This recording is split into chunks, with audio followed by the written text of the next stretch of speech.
Irmãos, na primeira palestra dessa noite, eu trabalhei aqui então com vocês com quem é que deve cantar na perspectiva de Calvino, né? E nós vimos que o grande objetivo aí do projeto musical de Calvino foi promover a inclusão do povo de Deus por ocasião do canto congregacional. Nessa segunda palestra da noite, eu quero lidar com o que se deve cantar em uma perspectiva calvinista, certo? Então, o tema de agora é o canto calvinista como o canto dos salmos. Esse é o assunto da nossa palestra de agora. Quero começar dizendo que é algo que eu disse ontem, de um tempo para cá, tem havido uma espécie de redescoberta da tradição reformada aqui no Brasil, mas apesar desse descobrimento ou dessa redescoberta, existem muitos aspectos dessa tradição que parecem estar quase que completamente desconhecidos.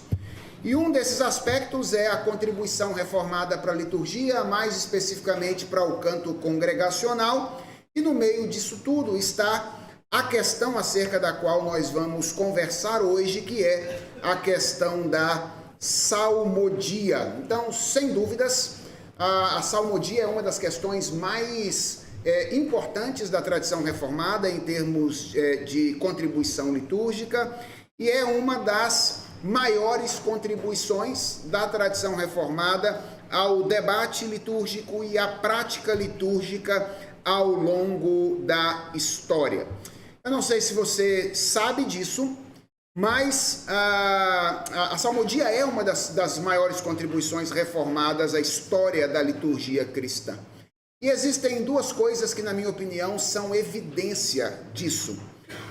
São a popularidade e a longevidade do Saltério de Genebra.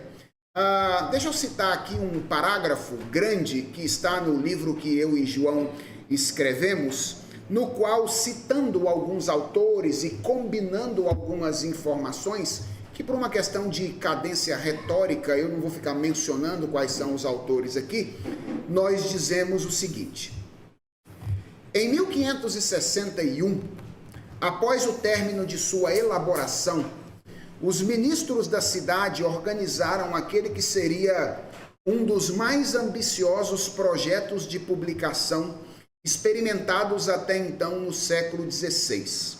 Ao publicador e vendedor de livros Antônio Vincent foi dada a responsabilidade pela organização de uma única edição do Saltério, dividida entre grande número de impressores de algo em torno de 30.000 cópias. Para aquela época, isso é um negócio astronômico. Para a época, essa tiragem era astronômica. Vincent teve que contar com a ajuda de um número de impressores em Lyon, onde havia sido vendedor, e firmou parcerias com impressores em Metz, Poitiers e Saint-Lô, além de Paris, onde ele assinou contrato com 19 importantes impressores e publicadores. O inário teve profunda ressonância, tanto na Igreja Comunitária de Genebra, como entre as congregações embrionárias em volta da França. Ele se tornou a fonte padrão para o canto dos salmos no mundo francófono, e as versões polifônicas compostas por Claude Goudimel, de 1551 a 1564, e por Claude Lejeune, publicadas postumamente em 1601, foram amplamente disseminadas para o uso doméstico. Em 1565, 4 anos depois da sua edição final, 62 reimpressões já haviam sido feitas. E até os dias atuais, este é o único saltério dos tempos da Reforma ainda publicado em sua inteireza e usado em vários países. Esses dados são assustadores, né? Eles são dados assim enormes. Isso mostra a popularidade e a longevidade que o Saltério de Genebra teve, mostrando como essa questão da salmodia e o saltério são contribuições muito significativas da Reforma para a história da liturgia. As perguntas que eu quero responder com vocês nessa noite são algumas, são as seguintes. Primeiro, por que Calvino enfatizou o canto dos salmos? Segundo, como é que os salmos eram cantados nas igrejas que ele pastoreou? e como toda essa história da salmodia pode nos ajudar na música litúrgica contemporânea. Então nós vamos enfrentar essas questões hoje nessa segunda palestra. Antes, porém, eu quero dar uma palavra introdutória sobre a maneira como esse assunto costuma ser tratado entre os reformados. Ontem eu falei que nós gostamos de discutir sobre música, né? Música vira debate entre nós. Nós também transformamos a salmodia em um assunto polêmico. Aliás, irmãos, deixa eu dizer uma coisa. Estamos em casa, deixe-me fazer uma confissão barra lamento. Nós reformados parecemos ter apreço por divisões. Nós parecemos gostar de uma briga. Nós parecemos gostar de coisas polêmicas que dividem a igreja.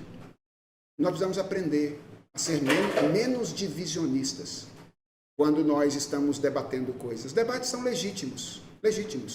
E nós podemos nos enfrentar em debates que sejam ferrenhos, mas nós devemos ter a paz da Igreja de Cristo como algo muito valioso quando nós estamos debatendo e discutindo algumas questões.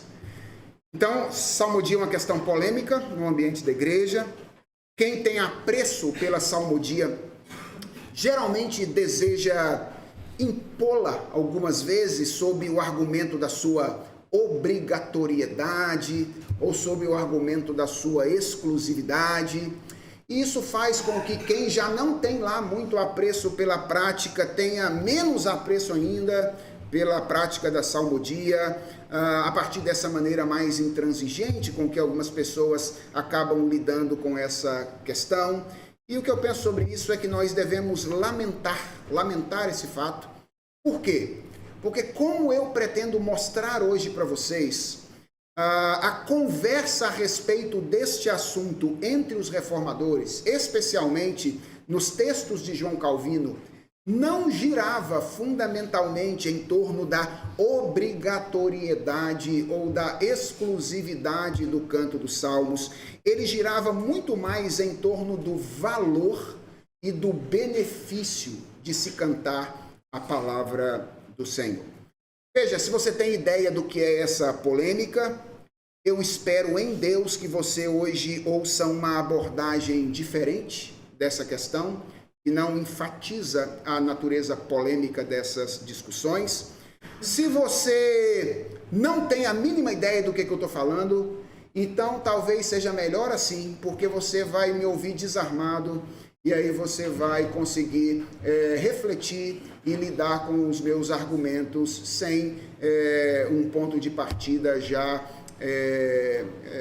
bélico ou receoso, ouvindo com atenção aquilo que eu devo dizer. A tese que eu quero defender com vocês nessa noite é a de que o canto da Escritura, especialmente o canto dos Salmos, ocupou um lugar fundamental no projeto musical de Calvino. Então eu vou repetir, essa é a minha tese. A tese é a de que o canto da Escritura, especialmente o canto do livro dos Salmos, ocupou um lugar fundamental no projeto musical de Calvino. Eu quero começar perguntando o que é a salmodia. Geralmente nós definimos salmodia como o canto dos salmos, de maneira assim bem genérica, né? Salmodia é cantar os salmos. Não está errado, mas também não está certo. Se nós queremos uma definição um pouco mais precisa dentro do pensamento calviniano ou do projeto calviniano. No projeto de Calvino, salmodia é a centralidade dos salmos no canto congregacional através de um tipo particular de composição, que é uma espécie de paráfrase poética que respeita a integralidade do texto. Então, o que é salmodia na tradição calviniana ou no pensamento de Calvino? É a centralidade dos salmos no canto congregacional, através de um tipo específico, particular de composição, que se constitui de uma paráfrase poética que respeita a integralidade do texto bíblico. Deixe-me exemplificar isto com o Salmo 1, na versão da Bíblia de Olivetan, que era a Bíblia usada na época de Calvino e depois no Saltério de Genebra. E vocês vão perceber como esse é o tipo de composição que se constitui na salmodia calvinista. Então, esse é o texto dos primeiros versículos do Salmo 1 na Bíblia de Olivetan, que era a Bíblia que Marot utilizou para metrificar os salmos. Então, a tradução aí é: bem-aventurado é o homem que não caminhou no conselho dos ímpios, e que não se deteve na via dos pecadores, e nem se assentou no banco dos escarnecedores, mas sua afeição está na lei do Senhor, e nela medita dia e noite. Então, se um fiel pegasse a Bíblia de Olivetan, isso é o que ele leria nos primeiros versículos do Salmo 1, na época de Calvino.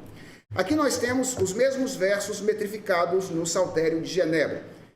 Quem no conselho dos malignos não permaneceu, quem na trilha dos pecadores não se deteve, quem no assento dos zombadores não tomou lugar, mas noite e dia a lei contempla, a recebe, a lei do eterno e dela é desejoso, certamente este é feliz. Duas coisas que eu quero que vocês percebam aqui nessa comparação. A primeira é que salmodia, especialmente a salmodia calvinista, não é cantar ipsis literis uma tradução da Bíblia.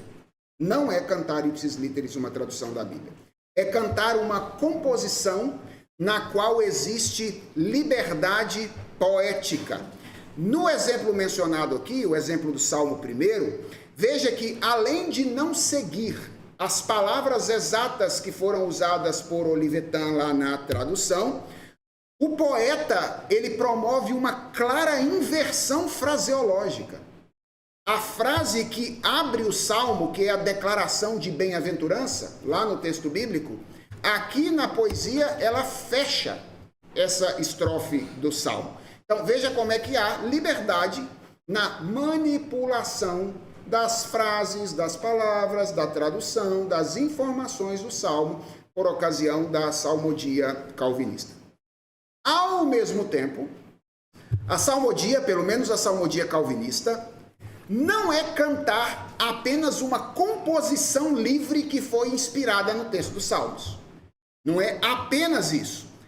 É cantar uma composição que foi dirigida ou que foi governada pelo texto dos Salmos.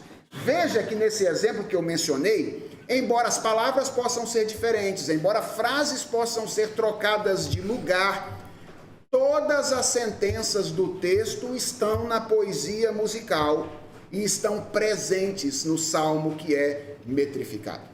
Então, a salmodia que é praticada por Calvino, tanto em Estrasburgo quanto em Genebra, foi isso, irmãos, uma paráfrase poética que respeita a integralidade do texto bíblico. Não é cantar ipsis literis um texto da Bíblia, também não é fazer uma poesia que pega uma ideia da Bíblia e depois fica livre completamente e diz, isso aqui é o canto de um salmo. Não é isso. É uma paráfrase do texto que, com liberdade poética, mas com o respeito ao texto, apresenta todas aquelas ideias e frases que estão presentes no texto da Escritura. Uma vez que a gente já sabe o que foi a salmodia calvinista, a pergunta é, por que é que Calvino defendeu o canto dos salmos? Bem, eu acredito que a salmodia calvinista tem basicamente 4 fundamentos diferentes, 4 grandes fundamentos. O primeiro fundamento é o que nós poderíamos chamar de um fundamento exegético. A salmodia calvinista era um esforço para colocar em prática Efésios capítulo 5, verso 19 e Colossenses capítulo 3, verso de número 16, onde nós somos instruídos pelo apóstolo Paulo como igreja do Senhor a cantar salmos, hinos e cânticos espirituais. Essa expressão, como nós vimos ontem, tem sido interpretada de maneira diferente, ou de maneiras diferentes, mas ela é interpretada pela esmagadora maioria dos reformadores como uma referência a 3 diferentes tipos de cântico. Os salmos referências a paráfrases dos salmos bíblicos, hinos, uma referência a traduções de hinos da igreja antiga, os textos que se tornam clássicos no contexto da história da igreja, e cânticos, composições autorais mais livres e mais contemporâneas. Então, havia, por parte do entendimento dos reformadores, e não é diferente com Calvino, o entendimento de que cantar os salmos era uma orientação bíblica. E junto disso, havia o entendimento de que, sendo os salmos poesia inspirada, os salmos continham os textos mais dignos de serem cantados pelo povo de Deus. Calvino dizia, por exemplo, que quando nós cantamos os salmos, palavras de Calvino, nós podemos estar certos de que Deus põe em nossa boca as palavras como se Ele próprio cantasse em nós para exaltar a sua glória. Não há questionamento possível ou dúvida de que Deus aprova suas palavras, pois elas são suas próprias, embora sejam pronunciadas por meio de uma boca humana. Então, Calvino entendia que se existiam textos, poesias dignas de serem cantadas, essas eram as poesias inspiradas. E quando nós cantamos as poesias inspiradas, podemos ter a certeza de que Deus está cantando em nós. A gente não teve tempo de dar uma olhada na visão litúrgica de Calvino de um modo geral, mas a ideia de Calvino não é a ideia de um culto de baixo para cima, certo? O culto para Calvino é um movimento de cima para baixo, tanto quanto todas as outras coisas na história da redenção. Então Deus ora em nós, Deus canta em nós. Lembre-se do que diz Hebreus capítulo 1, quando o autor de Hebreus coloca nos lábios de Jesus Cristo a afirmação de um dos salmos em que Jesus Cristo diz: no meio da congregação eu te cantarei louvores. Então, quando nós cantamos, e é por isso que nós nos preocupamos com aquilo que nós cantamos, nós não cantamos sozinhos, certo? Cristo canta conosco, Ele canta em nós, e por isso nós devemos cantar as palavras de Deus. Então, há um fundamento exegético. Agora, eu quero já deixar muito claro aqui que isso não significa que Calvino tenha sido um adepto do que se convencionou chamar de salmodia exclusiva. Quando a gente analisa o trabalho musical de Calvino, nós percebemos que ao longo da sua trajetória, os inários produzidos debaixo da orientação de Calvino sempre incluíram outras peças além do texto dos Salmos. Então, quero dar alguns exemplos para vocês, apenas para ilustrar isso que eu estou dizendo. Então, o primeiro exemplo disso é a primeira grande contribuição de Calvino, que é um pequeno inário que ele publicou em 1539, quando ele ainda pastoreava aquela congregação de refugiados na cidade de Estrasburgo. Foi a sua primeira iniciativa musical. Aqui está a capa desse inário. E duas informações a respeito desse inário são interessantes aqui. Primeiro, o nome, certo? Qual é o nome desse inário? Alguns salmos e cânticos adaptados para o canto. Então, o nome do inário já tem uma distinção entre dois tipos de peça, certo? Os salmos e os cânticos adaptados para o canto congregacional. A segunda informação importante é a constituição deste inário. Esse inário tinha 22 textos ao todo, entre eles estavam 13 salmos arranjados por Marot, o Salmo 1º, 2º, 3º, 15º, 19º, 32, 51, 103, 104, 130, 137 e 143. 5 salmos arranjados por Calvino, os salmos 25, 36, 41, 138 e 113. Provavelmente esses salmos que foram metrificados por Calvino levaram em conta melodias extraídas dos primeiros saltérios alemães. Lembra que ele ouviu os salmos cantados em alemão, então traduziu para o francês. E além desses cânticos que eu acabei de mencionar, esse pequeno inário tinha uma versão do Nunc Dimittis, que é o Cântico de Simeão, uma versão dos 10 Mandamentos, acompanhado do Kyrie, que era uma das partes da missa na antiguidade. Então, os 10 mandamentos acompanharam do Kyrie, tem piedade, Senhor, tem piedade, Senhor. Cada mandamento era cantado e era acompanhado do tem de piedade de nós. E o credo apostólico. Então, 3 textos diferentes, 2 textos vindos da Escritura e um texto da tradição foram musicados e incluídos já por Calvino no primeiro ou na primeira iniciativa musical que ele construiu. Outro exemplo disso é o Saltério de Genebra. O Saltério, irmãos, teve inúmeras edições. Ele foi um projeto que foi sendo publicado na medida em que ele foi crescendo. Ele não nasceu acabado, né? Ele nasceu pequeno e ele foi se desenvolvendo aos poucos. A primeira versão do Saltério é publicada em 1542 e ela somava àqueles salmos que já tinham sido publicados na cidade de Estrasburgo outras versões de salmos metrificados por Marot, que era o compositor àquela época. Ao todo, a primeira versão do Saltério tinha 50 salmos e, além dos salmos, tinha uma versão metrificada do Credo Apostólico, adaptada também por João Calvino. A versão completa do Saltério, ou seja, o Saltério com os 150 salmos, foi publicada pela primeira vez no ano de 1562, ou seja, 2 anos antes da morte de Calvino. Calvino morreu em 64, então ele só viu o Saltério ser publicado com todos os salmos durante 2 anos da sua vida.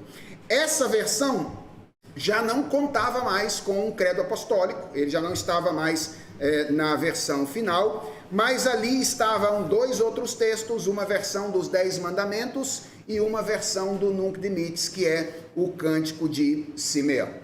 Alguns estudiosos estudam as versões do Saltério. Há uma estudiosa chamada Edith Weber, uma musicóloga famosa, cujos textos não estão ainda em português. Quiçá existem alguns textos em inglês da Edith Weber. E ela menciona pelo menos 15 diferentes outros cânticos que entraram em outras versões do Saltério posteriormente à morte de Calvino. E a gente percebe aqui, não tem tradução, né? Todos os textos, mas além aqui de outros textos bíblicos, então Lucas capítulo 1 é o Cântico de Zacarias, o Cântico de Moisés, Deuteronômio 32. Além disso, a gente tem aqui algumas orações que foram feitas por Calvino, então oração dominical, e nós temos aqui um poema, que é esse de número 11, que ao que tudo indica é um poema que foi escrito pelo próprio Calvino e que entrou em algumas versões do Saltério ao longo da história. Então tudo isso apenas para ilustrar, irmãos, que Calvino, embora tenha valorizado de maneira muito significativa os salmos no canto congregacional, de modo que é possível dizer que a espinha dorsal do canto calvinista, ou a espinha dorsal do canto de Genebra, era o livro dos Salmos, Calvino não foi um adepto daquilo que se convencionou chamar posteriormente de salmodia exclusiva. Então há um fundamento exegético, não é? Quando o Calvino entende que os salmos devem ser cantados, ele entende estar obedecendo a ordem da Escritura de entoar as poesias que foram inspiradas por Deus. Para além desse fundamento exegético, existe também um fundamento teológico na salmodia genebrina. A salmodia resulta do entendimento de que a palavra de Deus é o instrumento pelo qual o culto público deve ser dirigido do início até o fim. A ideia no pensamento de Calvino era que o culto apenas reverberasse a palavra de Deus, ou que o culto ecoasse as palavras de Deus registradas na Escritura. Então a Bíblia era aquilo que deveria ser lido, a Bíblia era aquilo que deveria ser ouvido, a Bíblia era aquilo que deveria ser orado e a Bíblia era aquilo que deveria ser cantado ao longo do culto público naquela ocasião. Então há também, para além de um fundamento exegético, um fundamento teológico na salmodia calviniana. Em terceiro lugar, há um fundamento histórico na salmodia calviniana. Salmodia foi uma prática não originalmente de Calvino, mas ela foi inspirada em um costume antigo que era muito praticado por algumas ordens monásticas. No caso de Calvino, a grande inspiração veio dos monges beneditinos que cantavam os cânticos ou os salmos da Escritura semanalmente. Então, os monges beneditinos cantavam os 150 salmos toda semana. Essa era uma prática comum dos monges beneditinos. Lembram, irmãos? Eles eram monges, certo? Eles viviam exclusivamente dedicados para o serviço religioso. Obviamente, essa prática não pôde ser copiada na cidade de Genebra, porque as pessoas tinham que trabalhar, tinham que viver a sua vida na vida comum, elas não eram monges, mas Calvino usou esse princípio em Genebra e adaptou a prática de modo que, em Genebra, nos cultos, a partir de um tempo havia 2 cultos na cidade de Genebra, um na quarta-feira e um no domingo. Os 150 salmos eram cantados semestralmente na liturgia de Genebra. Então a gente consegue verificar a ordem semestral na qual os salmos eram cantados na igreja de Genebra. E às vezes acontecia coisas interessantes, é que pedaços de salmos eram cantados em cultos diferentes. Então o salmo era começado a cantar no culto da quarta-feira e ele só ia terminar no culto do domingo, por causa do tamanho dele, era muito grande. Aí então cantava metade do salmo no domingo e a outra metade só ia cantar no domingo seguinte ou na quarta-feira seguinte. A gente tem isso claramente documentado nas liturgias de Genebra do tempo de Calvino. Qual era o objetivo desse costume, né? Essa ideia de cantar os 150 salmos durante o semestre? Era valorizar os salmos na sua individualidade e evitar aquele costume que a gente tem de criar um cânon dentro do cânon, né? A gente adora alguns salmos. Por exemplo, o 23, a gente adora o 96, a gente gosta do 100, mas tem uns que a gente não gosta muito, né? O 88, o 87...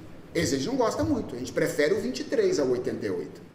Então, a ideia era, a gente precisa cantar tudo, toda a palavra de Deus precisa ser valorizada, não apenas aquilo que a gente gosta e nos apetece mais, mas tudo aquilo que Deus revelou. Então, a ideia de cantar os 150 semestralmente era para valorizar os salmos em sua individualidade. E segundo, possibilitar a memorização de todos eles e não apenas de alguns, como nós o fazemos no nosso tempo. Então, há um fundamento exegético na salmodia calvinista, há um fundamento teológico, há um fundamento histórico e, finalmente, há um fundamento pragmático ou um fundamento prático na salmodia calviniana. Gente, os reformadores, e Calvino de um modo especial, entendiam que havia um benefício muito prático na prática de cantar os salmos. Calvino dizia, e acho que essa expressão encapsula bem esses benefícios, que os salmos são uma anatomia completa da alma humana. Essa era a expressão que Calvino usava para os salmos. Os salmos são uma anatomia completa da alma humana. Em que sentido? No sentido de que eles expressam a grande variedade de sensações que nós experimentamos na nossa relação com Deus. Então, os salmos têm adoração? Tem. Mas os salmos também têm inquietação. Os salmos também têm lamento. Os salmos também têm indignação. E Calvino entendia que quando nós cantamos os salmos, nós cantamos a multiplicidade, a variedade de sentimentos que nós experimentamos na nossa relação com Deus. O que eu quero que vocês percebam aqui, irmãos, é que para Calvino, para os reformadores de modo geral, mas para Calvino de modo especial, assumir os salmos como a matriz do canto litúrgico nunca foi simplesmente uma questão de dever. era, sobretudo, uma questão de consciência de benefício. Ou seja, Calvino não cantava os salmos porque ele era obrigado a cantar. Calvino queria que a igreja cantasse os salmos porque ele entendia que a igreja seria profundamente abençoada se ela entoasse a poesia que Deus revelou quando entregou o seu inário inspirado. Calvino entendia que na qualidade de poesia inspirada, os cânticos bíblicos poderiam, atenção a essa expressão, emprestar palavras inspiradas ao coração e aos lábios dos fiéis, levando-os a cantar sobre os mais variados temas, possibilitando a expressão de diferentes condições pessoais. Para encerrar, antes de caminhar para as nossas reflexões, Calvino começou seu ministério na cidade de Estrasburgo, como eu já disse, pastoreando uma comunidade pequena de cristãos refugiados em virtude da perseguição religiosa. E existe uma carta que foi escrita por um morador da Antuérpia, que estava refugiado em Estrasburgo durante o ano de 1545, que foi enviada a seus primos, na qual ele escreve o quão intensa era a experiência da salmodia para aqueles irmãos. Então aqui está um trechinho dessa carta enviada por um morador da Antuérpia que estava refugiado em Estrasburgo. Ele diz assim: aos domingos, cantamos algum salmo de Davi ou outra oração extraída do Novo Testamento.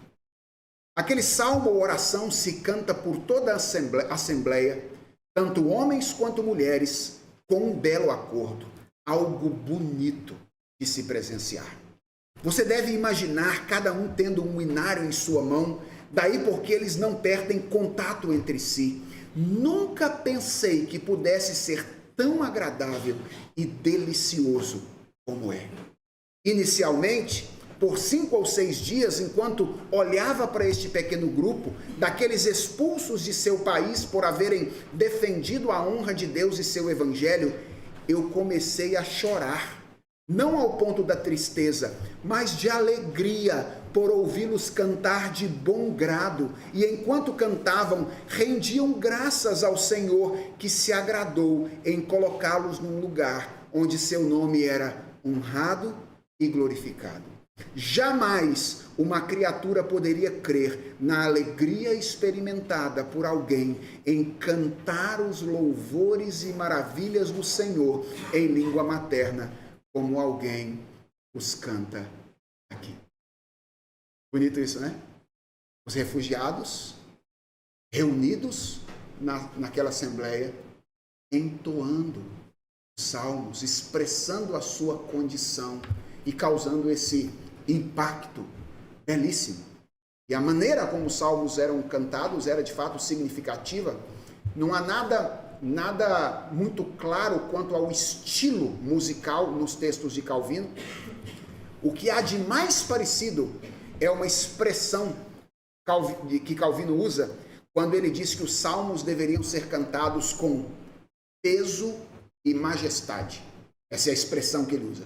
Peso e majestade. É o mais parecido que se encontra de um estilo no texto de João Calvino, quando ele fala da maneira como a igreja deve cantar. Por que eu separei esse parágrafo aqui, irmãos? Para mostrar a vocês que para João Calvino, cantar os salmos nunca foi uma questão de obrigação. Sempre foi uma questão de benefício. Ele entendia que a igreja de Deus haveria de ser profundamente beneficiada, cantando a variedade de expressões da alma humana através dos cânticos inspirados que Deus nos deu para nos instruir e para nos conduzir no louvor e na adoração. Quais são as perguntas que levantamos e quais são as reflexões que nós devemos fazer diante dessas afirmações?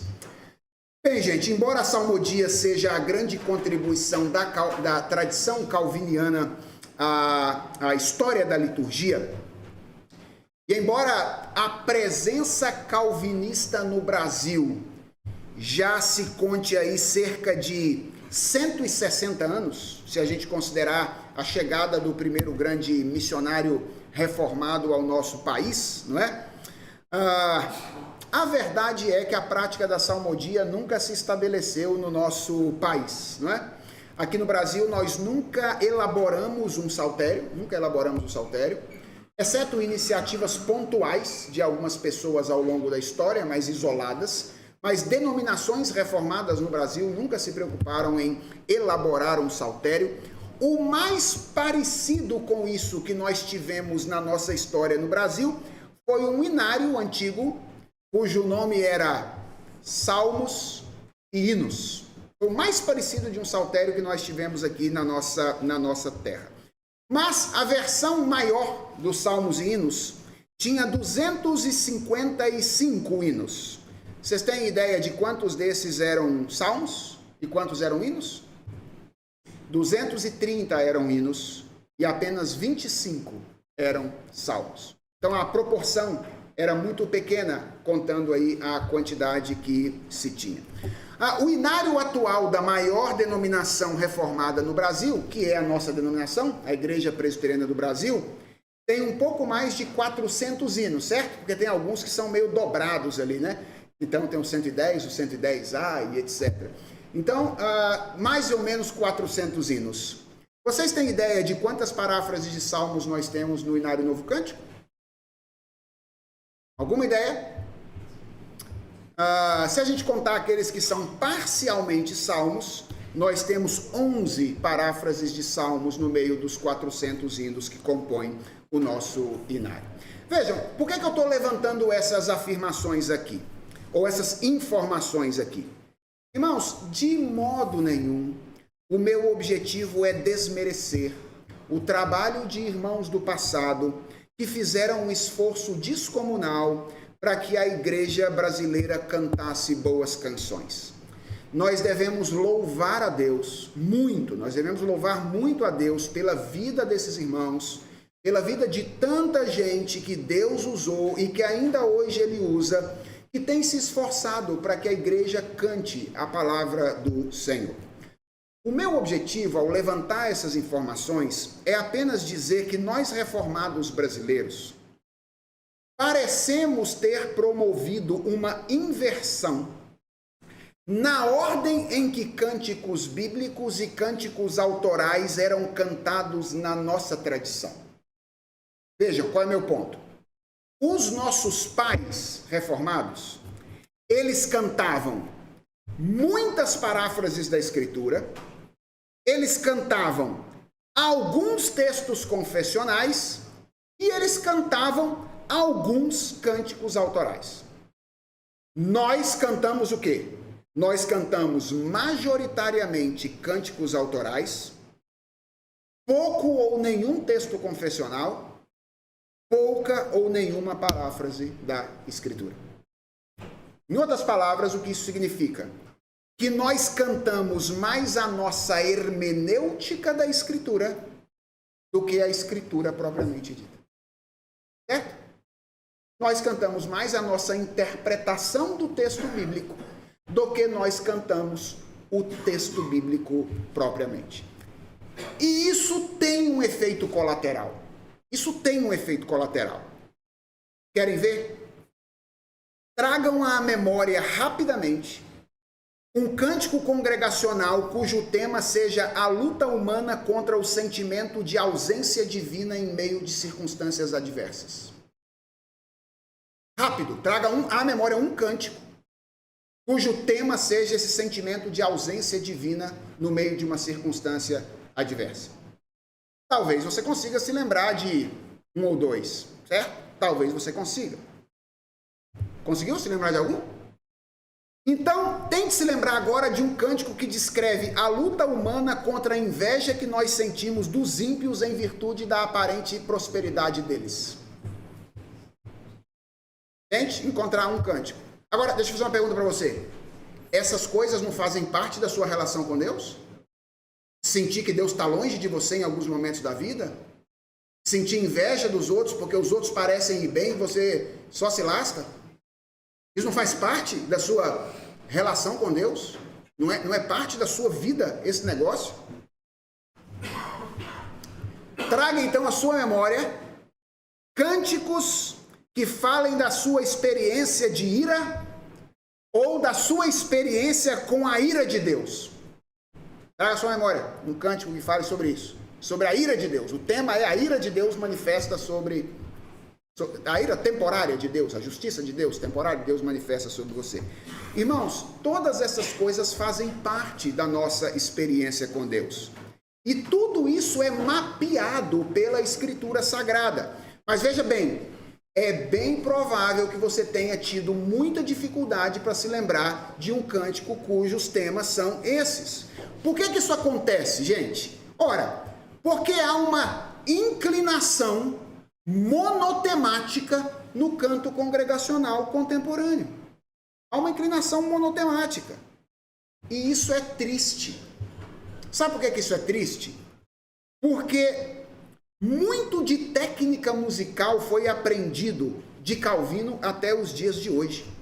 Muitos estilos e variações musicais surgiram de lá para cá, resultante em uma riqueza enorme promovida pela graça comum de Deus. Mas toda essa variedade é usada para explorar apenas um tema, ou dois temas gêmeos, que são louvor e adoração.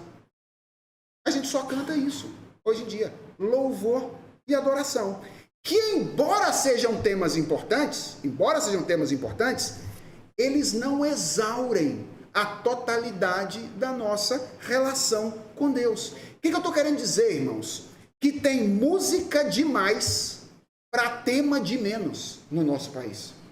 É música demais para tema de menos. E nós precisamos, de alguma forma, enfrentar esse problema. E a pergunta é, como é que a gente enfrenta isso, né? Eu creio que um bom caminho para a nossa geração é buscar um maior equilíbrio entre os cânticos autorais e os cânticos bíblicos na liturgia.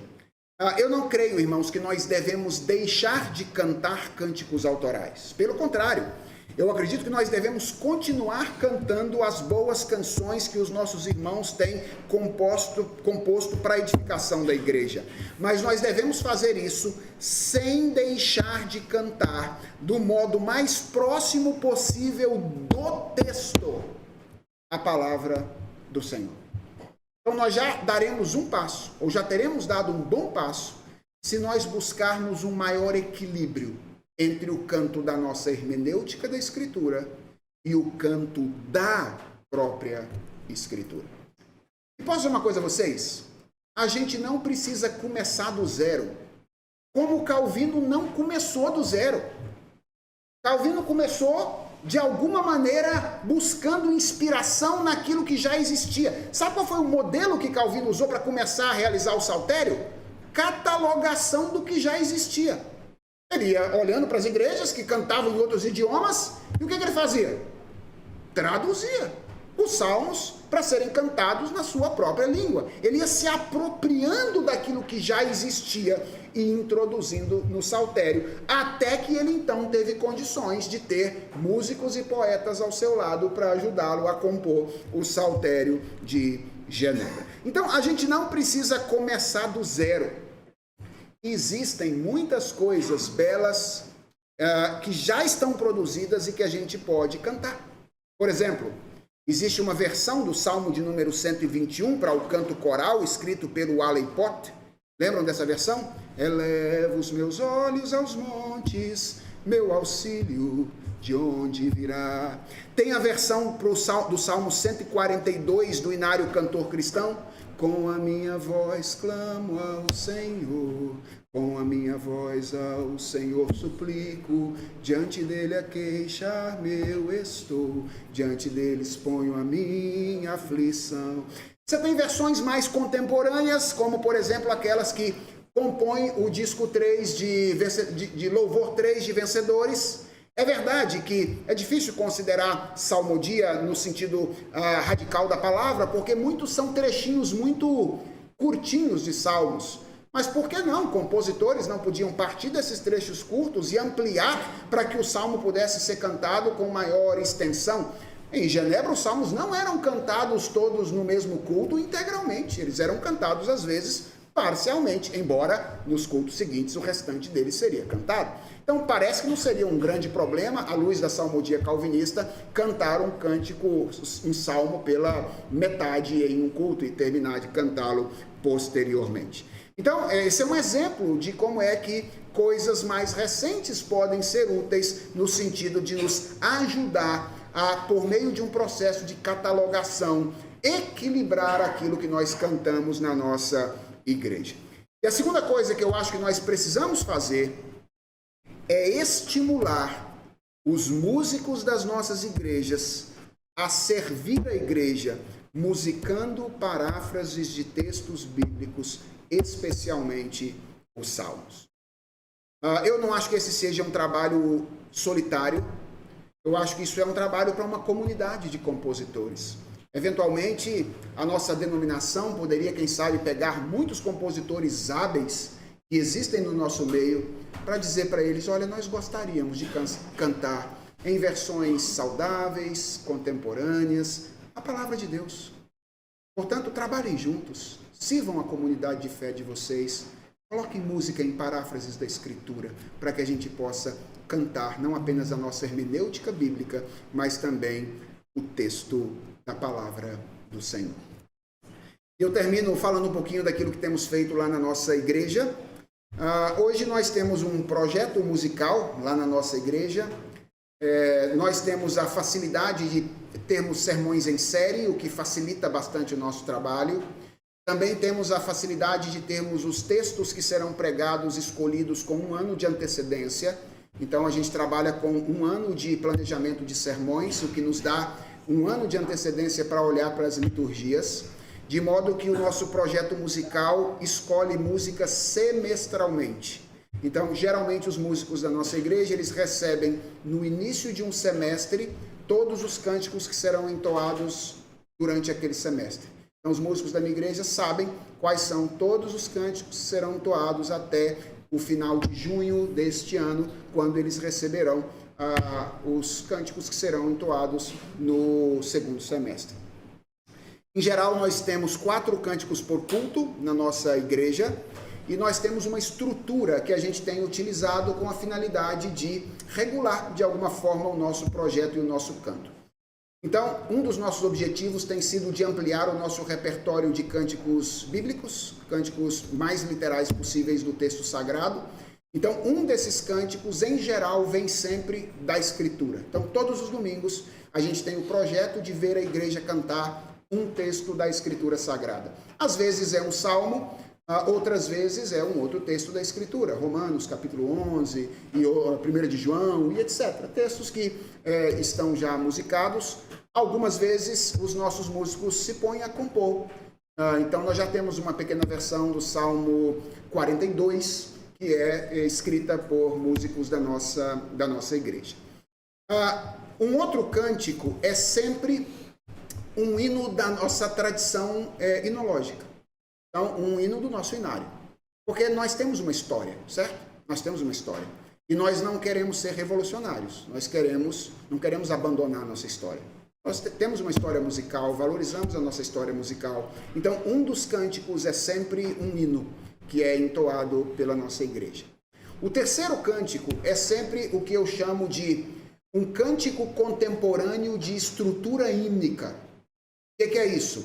São cânticos que foram compostos agora, mas que têm uma estrutura de refrão e estrofe, e que eu acredito se tornarão os hinos do futuro, certo? Então, por que a gente tem preferência por esses? Porque a gente não quer cantar uma letra que seja superficial, 4 linhas e etc. Nós queremos cantar boa teologia. E para cantar boa teologia, nós precisamos de maior espaço para a letra, certo? Então, nós priorizamos ampliar também o repertório de cânticos contemporâneos de estrutura hímnica. Encontramos muito disso através de traduções, do pessoal do Sovereign Grace, dos Gueres e etc. Então a gente tem traduzido muita coisa que tem sido produzido no exterior e também composto algumas coisas algumas vezes. E no final, e o quarto e último cântico é sempre um cântico que eu, em geral, por falta de uma palavra melhor, eu não tenho uma palavra melhor para isso, chamo de cântico mais afetivo. Essa é a expressão que eu uso. Se você eventualmente estiver bravo comigo, espera amanhã, porque amanhã eu vou lidar com Calvino e os afetos, tá? A maneira como é que Calvino lidava com os afetos. E você vai perceber que Calvino é bem diferente desse personagem rabugento, que em geral as pessoas acham que é um racionalista de mão cheia, para quem não há, inclusive, nenhum tipo de espaço de... Agora eu vou usar uma palavra que pode ser muito perigosa, que vocês vão ter que entender amanhã, de manifestações físicas no culto, inclusive. Calvino defendeu duas manifestações físicas bem claras durante o cântico. Textualmente, ele defendeu essas manifestações. Bem, amanhã eu falo quais são elas, certo? Isso aí foi muito que você treinou semana passada. Não, amanhã eu falo quais são elas. Mas é um cântico que eu chamo, por falta de uma expressão, de uma palavra melhor, de um cântico afetivo daquele dia. Então, é a maneira como nós temos organizado na tentativa de equilibrar um pouco o canto congregacional do nosso povo nos nossos dias. Talvez alguém diga, nossa, mas é muito pouco para quem percebeu que os salmos e o texto da escritura é a coluna dorsal do canto reformado. Talvez seja, mas são primeiros passos que a gente dá em direção a um resgate de algo que está perdido há muito tempo na nossa tradição, né? Então, é o que temos feito lá, e isso não é um padrão para ninguém, apenas serve aqui de exemplo, né? Como Calvino tem servido para nós de exemplo, serve de um parâmetro para a gente pensar o que a gente pode fazer e como eu compreendo e vejo essa questão. Pois bem, irmãos, falta 1 minuto para as 10. Se alguém tiver uma pergunta que eu possa responder em 1 minuto, pode fazer. Vamos lá, uma pergunta que eu vou responder em 1 minuto.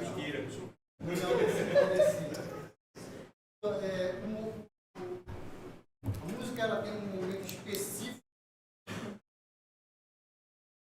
Ela pode ser. A música é um elemento do culto, como os outros elementos o são. Na nossa igreja, nós entendemos que não devemos ter um momento isolado, separado, só para cantar, não. A música é um elemento do culto, geralmente entra regida por um texto da Escritura e, em geral, é uma resposta nossa àquilo que Deus diz. Na minha concepção, o culto, a nossa participação no culto é sempre uma participação responsiva. Deus faz e a gente responde. É por isso que, em geral, nossos cultos começam com leitura da Bíblia, porque quem fala primeiro é Deus. E aí depois a gente fala a partir daquilo que ele fala, o que ele diz. Eu não estou dizendo com isso que seja pecado começar culto com oração ou com hino. Estou dizendo que esteticamente, simbolicamente, parece fazer sentido essa ideia do texto bíblico abrir o culto e abrir a liturgia. Às vezes eu uso lá na igreja uma música no começo, sobretudo quando eu quero emoldurar o tema do culto. Então, quando eu quero construir uma moldura para que a igreja saiba, por exemplo, o culto vai versar sobre justificação, certo? Então, eu vou pregar sobre justificação. Aí, às vezes, eu coloco no começo convite do Stênio. Vem ouvir do amor que Deus Pai provou, porque sendo nós ainda pecadores, o sangue de Jesus manchou a cruz. Então, isso emoldura o culto para que as pessoas saibam, opa, hoje o tema do culto é esse. Mas, em geral, é a leitura da Bíblia e, então, um cântico que responde aquilo que Deus disse. Em geral, é isso. Sim. Boa, Demis. Boa noite. É indiscutível que a influência de João Calvino, como reformador, tem sobre nós, presbiterianos. Sim. Mas, presbiterianos e também como pastores, onde a principal influência daquilo que nós cremos e pensamos, seja em termos de a teologia do culto, ou eclesiologia, advém daquilo que nós chamamos de símbolos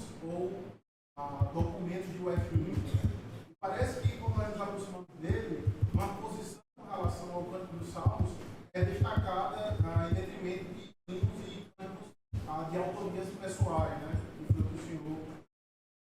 É como lidar com essa situação, uma vez que, quando nós formos ordenados, teremos que jurar convencionalidade integral a esses documentos que, por sua vez, acabam defendendo a sua salmodia como uma questão área, né?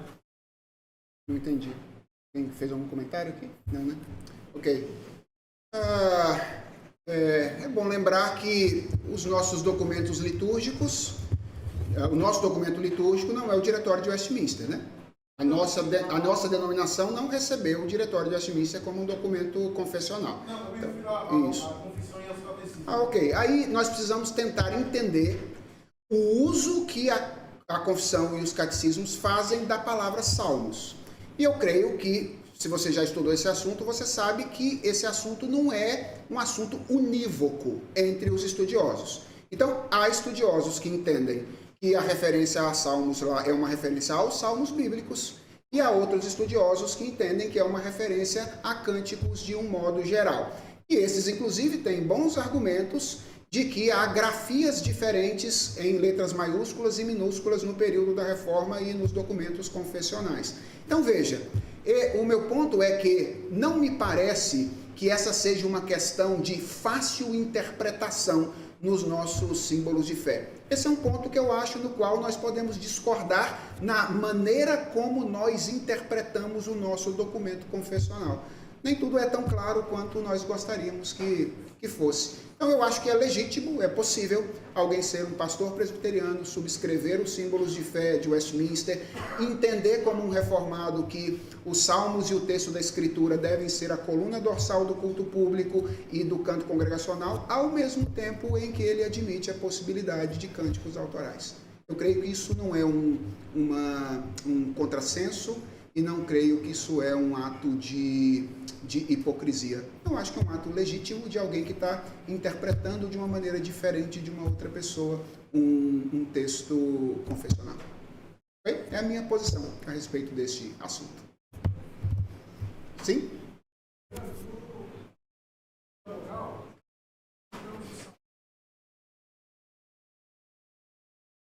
Quando nós cantamos os salmos, Calvino diria: Deus em nós. Deus em nós. Essa é a expressão que ele usa lá. Ou nós, as palavras de Deus. Também é possível, né? Veja, na vida cristã, tudo que nós fazemos mediados pelo poder de Deus. Então, nós fazemos isso na salvação, por exemplo, nós respondemos movidos pelo poder de Deus. A resposta é: por que no culto seria diferente? No culto é Deus quem nos move a adorá-lo também.